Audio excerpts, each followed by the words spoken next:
Hello students, welcome to my YouTube channel. আজ আমি তোমাদের করাবো বৃত্তস্থ কোণ সংক্রান্ত উপপাদ্য, অর্থাৎ theorems related to cyclic quadrilateral.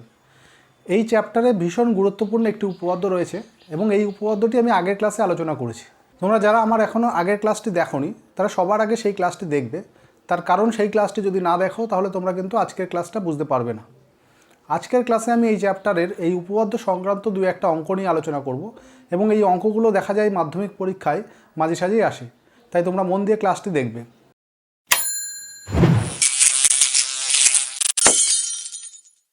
আজকে আমরা প্রথম যে অঙ্কটি নিয়ে আলোচনা করব সেটি কিন্তু মাধ্যমিক পরীক্ষায় খুব গুরুত্বপূর্ণ একটি অঙ্ক। তোমরা মন দিয়ে ক্লাসটি দেখো, আশা করি ক্লাসটি বুঝতে পারবে। দেখো অঙ্কটিতে কী বলা হয়েছে যে ও কেন্দ্রীয় বৃত্তের এবি একটি ব্যাস। তাহলে এখানে ও কেন্দ্রীয় একটি বৃত্ত আছে যার ব্যাসটি হলো এবি। এবিসিডি বৃত্তস্থ চতুর্ভুজ। তাহলে এখানে তুমি দেখো এবিসিডি একটি বৃত্তস্থ চতুর্ভুজ। কেন এটিকে বৃত্তস্থ চতুর্ভুজ বলছি? তার কারণ এই যে চতুর্ভুজ তার যে চারটে শীর্ষবিন্দু সেটা কিন্তু বৃত্তের পরিধির উপর আছে, বৃত্তের অন্তর্গত এবং বৃত্তের পরিধির উপর আছে। তাহলে এই ধরনের চতুর্ভুজকে আমরা বৃত্তস্থ চতুর্ভুজ বলব। এই চতুর্ভুজের অ্যাঙ্গেল এবিসি, অ্যাঙ্গেল এবিসি বলতে এই কোণটাকে বোঝাচ্ছে, এটা 65 ডিগ্রি। অ্যাঙ্গেল ডিএসি, ডিএসি কোণ বলতে এই কোণটা যেটা হচ্ছে 40 ডিগ্রি। তাহলে অ্যাঙ্গেল বিসিডির মান নির্ণয় করতে হবে। অ্যাঙ্গেল বিসিডি অর্থাৎ এই কোণটার মান আমাকে নির্ণয় করে বের করতে হবে। তাহলে দেখো সবার আগে আমি কী করছি, এখানে একটি বিন্দু ধরে নিলাম পি। তাহলে এখন এই এপিবি চাপের ওপর, এই এপিবি চাপের ওপর এই এসিবি কোণ, এই কোণটা অর্থাৎ এই যে এসিবি এই যে কোণটা, এই কোণটাকে আমরা কি বলবো? পরিধিস্থ কোণ। তার কারণ এই যে সি বিন্দুটা বৃত্তের পরিধির উপর আছে এবং এই যে কোণটা তৈরি হচ্ছে সেটা হচ্ছে এপিবি চাপের উপর। তাহলে এটা একটা পরিধিস্থ কোণ বা বৃত্তস্থ কোণ, কিন্তু এই কোণটা যেহেতু এই অর্ধবৃত্তের উপর অবস্থিত, এই এপিবি চাপটা এটাকে বৃত্তের অর্ধবৃত্ত, এই অর্ধবৃত্তের উপর যেহেতু এই কোণটা অবস্থিত তাই আমি এটাকে কি বলতে পারি? অর্ধবৃত্তস্থ কোণ। এবার অর্ধবৃত্তস্থ কোণ এটা কিন্তু 90 ডিগ্রি হয়। আমরা একটি উপপাদ্যে পড়েছিলাম যে অর্ধবৃত্তস্থ কোণ সমকোণ, সমকোণ বলতে 90 ডিগ্রিকে বোঝায়। তাই এখানে এই কোণটাকে আমরা 90 ডিগ্রি বলছি। তাহলে সবার প্রথমে আমি এখানে লিখছি যে এখানে অ্যাঙ্গেল এসিবি, এসিবি এই কোণটা 90 ডিগ্রি। তার কারণটা কি? যেহেতু এটি অর্ধবৃত্তস্থ কোণ, অর্ধবৃত্তস্থ কোণ। ঠিক আছে, তাহলে এটা 90 ডিগ্রি পেয়ে গেলাম। এবার দেখো তোমরা এই যে এবিসিডি বৃত্তস্থ চতুর্ভুজ, এই চতুর্ভুজের এই অ্যাঙ্গেল বি এই কোণটা 65 ডিগ্রি দেওয়া আছে। তাহলে বৃত্তস্থ চতুর্ভুজের এই কোণটা যেহেতু 65 ডিগ্রি এবং এই যে ডি কোণ, এই ডি কোণটাকে আমি কী বলবো? এই ডি কোণটাকে বলবো বি কোণের বিপরীত কোণ, তাই তো? এই ডি কোণটি হবে কি? বি কোণের বিপরীত কোণ। তাহলে বৃত্তস্থ চতুর্ভুজের ক্ষেত্রে আমরা একটি উপপাদ্য পড়েছিলাম, সেখানে বলেছিলাম যে বৃত্তস্থ চতুর্ভুজের বিপরীত কোণগুলি পরস্পর সম্পূরক হয়। বিপরীত কোণগুলি পরস্পর সম্পূরক এই কথাটির মানে কি? এই কথাটির মানে হলো যে বিপরীত কোণগুলোর যোগফল 180 ডিগ্রি। সম্পূরক বলতে 180 ডিগ্রি, অর্থাৎ সম্পূরক কোণ কাকে বলে? যে আমরা জানি যে দুটো কোণের সমষ্টি যদি 180 ডিগ্রি হয় তখন একটিকে অপরটির সম্পূরক কোণ বলা হয়। তাহলে এখানে এই যে বৃত্তস্থ চতুর্ভুজের ক্ষেত্রে বিপরীত কোণগুলো যেহেতু পরস্পর সম্পূরক হয়, তাহলে তাদের যে যোগফল সেই যোগফলটা কী হবে? 180 ডিগ্রি। তাহলে এই কোণটা যেহেতু 65 ডিগ্রি বা 65 ডিগ্রি, তাহলে এই কোণটা কী হবে? 180 ডিগ্রি থেকে 65 এটা যদি বাদ দিয়ে দিই তাহলে বাকি কোণটা পেয়ে যাবো, মানে ডি কোণটা পেয়ে যাবো। তাই আমি লিখছি এই যে এখানে অ্যাঙ্গেল এডিসি, এডিসি এই কোণটা কী হবে? 180 ডিগ্রি থেকে এই 65, একটি কোণ তো 65 কিন্তু এই দুটো যোগফল তো 180, তাই 180 থেকে 65 বাদ দিলাম। তাহলে বাদ দিলে কত হবে? 115 ডিগ্রি। এটা কি হবে? এই ডি কোণটির মান। ঠিক আছে, কারণটা তুমি লিখতে পারো যেহেতু বৃত্তস্থ চতুর্ভুজের বিপরীত কোণগুলি পরস্পর সম্পূরক, বিপরীত কোণগুলি পরস্পর সম্পূরক, এটা হচ্ছে কারণ। ঠিক আছে, তাহলে এখন এই কোণটা কত পেলাম? 115 ডিগ্রি পেয়ে গেলাম। এবার ত্রিভুজ এডিসি, এই ত্রিভুজটার দিকে লক্ষ্য করো। ত্রিভুজ এডিসি থেকে। এবার এই ত্রিভুজের ক্ষেত্রে, এডিসি ত্রিভুজের ক্ষেত্রে এই কোণটা 115 ডিগ্রি, এই কোণটা 40 ডিগ্রি। তাহলে এই কোণটা কত হবে, মানে বাকি যে এইটুকু, এই কোণটা অবশিষ্ট কোণ, এটা কত হবে? একটা ত্রিভুজের ক্ষেত্রে তিনটে কোণের সমষ্টি কি হয়? 180 ডিগ্রি। সেইখানে আমি দুটো কোণ পেয়ে গেছি, একটা 115, একটা 115, একটা 40 ডিগ্রি। তাহলে বাকি যে কোণটা সেটা কি?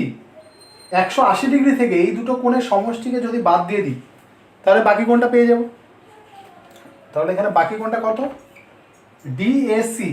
ডিসিএ, বা তুমি লিখতে পারো এসিডি। এসিডি এই যে কোণটা, এই কোণটা কি হবে? টোটাল তিনটে কোণের সমষ্টি 180 ডিগ্রি, তার থেকে বাদ দিচ্ছি দুটো কোণের সমষ্টি। দুটো কোণ কে কে? একটা 115 ডিগ্রি, একটা 40 ডিগ্রি।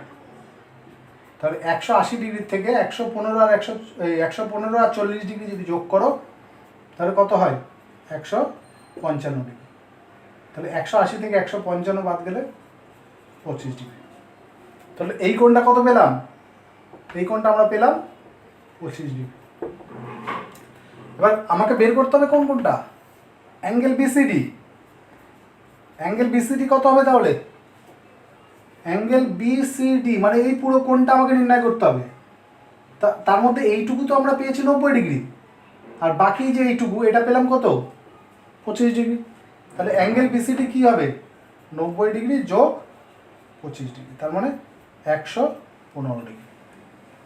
আজকের ক্লাসে আমি একই টাইপের আরেকটা অঙ্ক নিয়ে আলোচনা করতে চলেছি। যাদের কাছে আগের অঙ্কটি এখনও ক্লিয়ার হয়নি তারা এই অঙ্কটি আরেকটু ভালো করে দেখো। আশা করছি এই অঙ্কটি দেখবার পর ব্যাপারটা আরও খুব ভালো করে ক্লিয়ার হয়ে যাবে। তাহলে এই অঙ্কটিতেও বলা হয়েছে, দেখো, ও কেন্দ্রীয় একটি বৃত্ত যার বিসি একটি ব্যাস। তাহলে এখানে বৃত্তের বিসি একটি ব্যাস এবং বৃত্তের কেন্দ্র হলো ও, এবং অ্যাঙ্গেল এডিসি, এই এডিসি কোণটি এখানে 130 ডিগ্রি করে দেওয়া আছে। তাহলে এখান থেকে এক্স এর মান নির্ণয় করতে হবে। এক্সটা কি? এক্স হলো অ্যাঙ্গেল এসিবি, এই কোণটি হলো এখানে এক্স, এই কোণটির মান এখানে নির্ণয় করতে হবে। তা দেখো, সবার প্রথমে আমি কি করছি, এই যে বিপিসি এই চাপের ওপর এখানে একটি বিন্দু আমি পি ধরে নিয়েছি। তাহলে এই বিপিসি চাপের ওপর এই বিএসি কোণ, এই কোণটাকে আমি অর্ধবৃত্তস্থ কোণ বলতে পারি। তার কারণ এই বিপিসি চাপের ওপর এই যে চাপটা, এই চাপটা বৃত্তের অর্ধবৃত্তের সাথে সমান।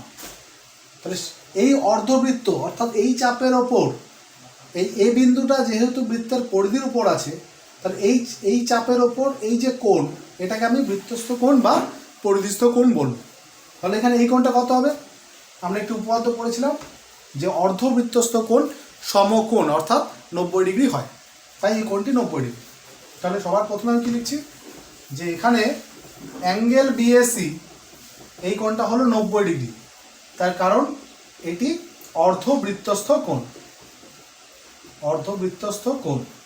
ঠিক আছে, এবার দেখো, এই বৃত্তের উপর এবিসিডি এই যে চতুর্ভুজ, এই চতুর্ভুজকে আমরা কি বলবো? এই চতুর্ভুজটি যেহেতু বৃত্তের ভেতরে রয়েছে এবং এই চতুর্ভুজের যে চারটে শীর্ষবিন্দু যেহেতু বৃত্তের পরিধির উপর অবস্থিত, তাই এই চতুর্ভুজকে আমি বলবো বৃত্তস্থ চতুর্ভুজ।